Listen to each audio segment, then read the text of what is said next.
Hello दोस्तों। तो आज मैं एक्सप्लेन करने जा रही हूँ डू यू लाइक ब्रह्म का 5th एपिसोड।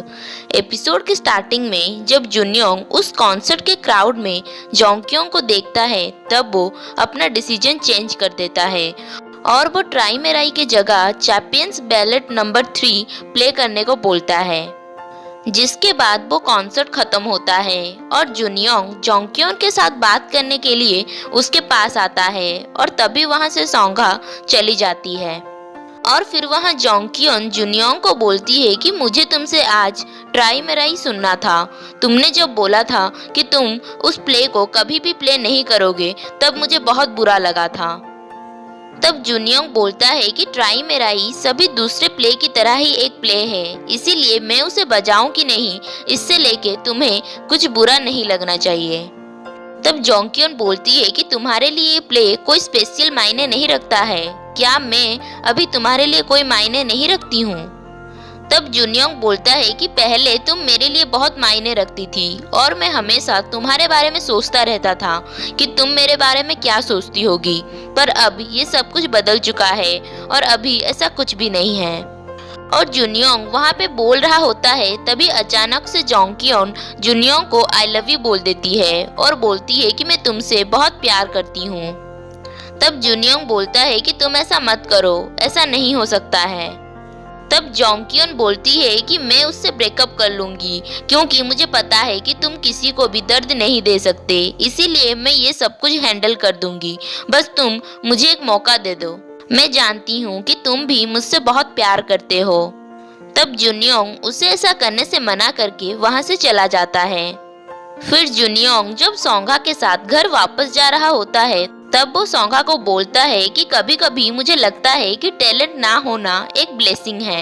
काश मेरे पास ये पियानो बजाने का टैलेंट नहीं होता तो आज मैं जो कुछ भी हूँ वो मैं नहीं होता, मैं अपनी मर्जी की कुछ कर रहा होता। काश मैंने पियानो कभी बजाया ही नहीं होता।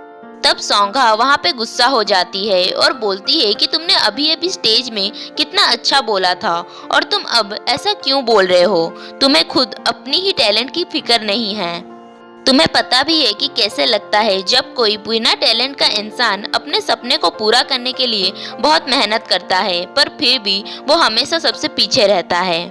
तुम्हें तो मौका और टैलेंट दोनों मिला है, तुम अपने टैलेंट को कैसे वेस्ट कह सकते हो? और ये बोल के वो वहाँ से चली जाती है। घर आके सोंगा वायोलिन प्रैक्टिस करती है और याद करती है कि जब उसने अपने फैमिली को पहली बार बताया था कि वो वायोलिन स्कूल ज्वाइन करना चाहती है तब उसके डैड ने उसे कहा था कि क्या तुम्हें लगता है कि तुम ये कर पाओगी?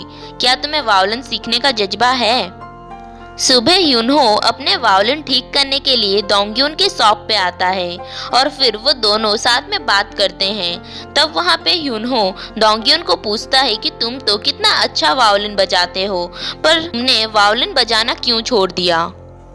तब वहाँ पे दोंगयुन बताता है कि उसने एक दिन अपने यूनिवर्सिटी में सोंगा को वायोलिन बजाते हुए सुना। वो इतना अच्छा नहीं बजा रही थी पर वो बहुत मेहनत कर रही थी। और बाद में जब दोंगयुन उससे पूछता है कि तुम इतनी मुश्किल से वायोलिन क्यों बजा रही हो तब सोंगा उसे जवाब देती है कि मुझे ये पसंद है, मुझे वायोलिन बहुत पसंद है, इसीलिए मैं उसे बजाती हूँ और मैं फ्यूचर में एक बहुत बड़ी वायोलिनिस्ट बनना चाहती हूँ।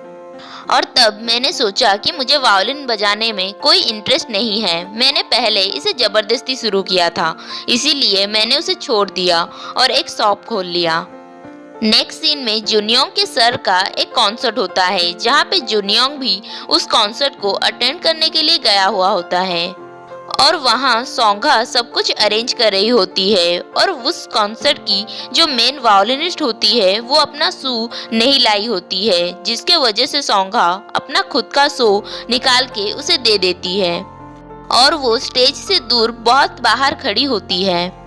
दूसरी तरफ जोंगक्योंग ने जुनयोंग के साथ वाला टिकट लिया था ताकि वो उसके साथ बात कर सके, पर जब जुनयोंग सोंगा को बैक स्टेज देखता है तब वो वहां से चला जाता है।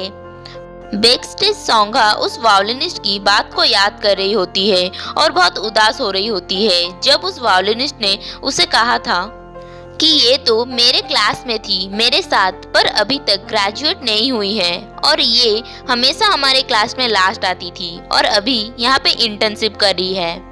और तभी वहाँ जुनयोंग सोंगा को ढूंढते ढूंढते आता है और वो वहाँ पे सोंगा को चीयर अप करता है, जिससे सोंगा बहुत खुश होती है।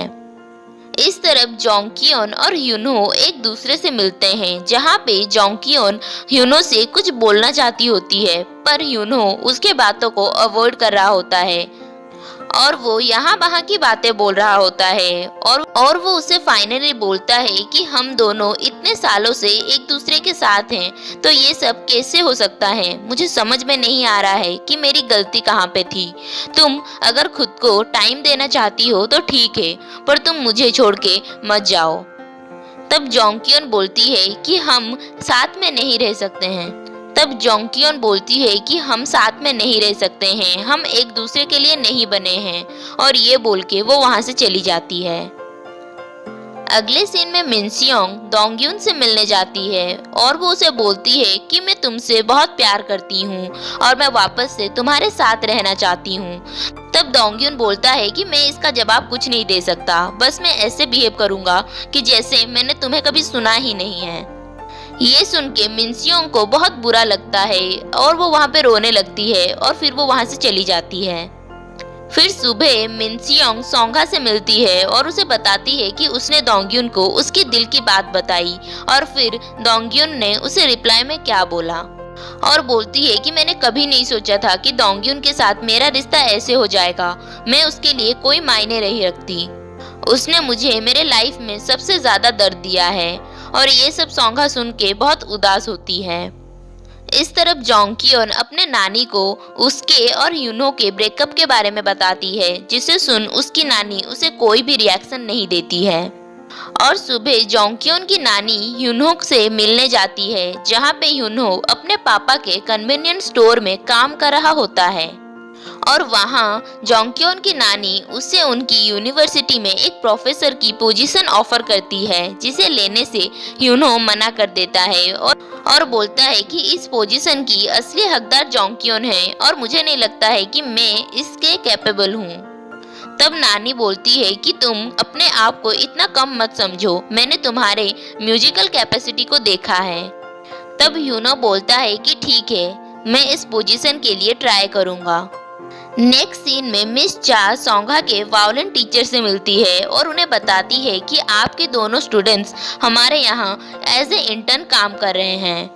तब उसकी टीचर सोंगा की बेइज्जती करने लगती है और बोलती है कि उसका ग्रेड तो हमेशा नीचे ही रहता है और उसे तो वायोलिन बजाना आता ही नहीं है, वायोलिन उसके बस का बात ही नहीं है।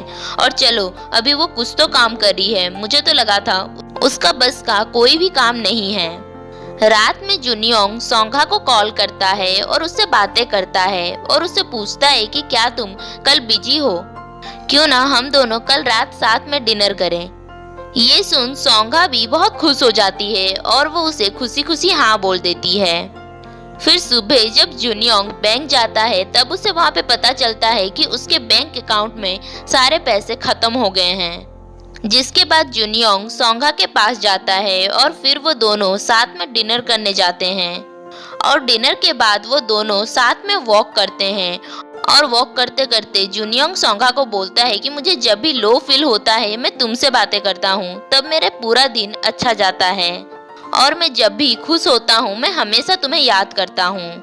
तब सोंगा बोलती है तो ठीक है, आज से हम जब भी बहुत सैड होंगे और बहुत खुश होंगे तब एक दूसरे को याद करेंगे और कॉल करेंगे। और फिर वो दोनों एक दूसरे को प्रॉमिस करते हैं कि वो हमेशा अपनी खुशी में और दुखी में एक दूसरे को याद करेंगे और फिर वो दोनों साथ में चलने लगते हैं। और यहीं पे हमारा 5th एपिसोड खत्म होता है।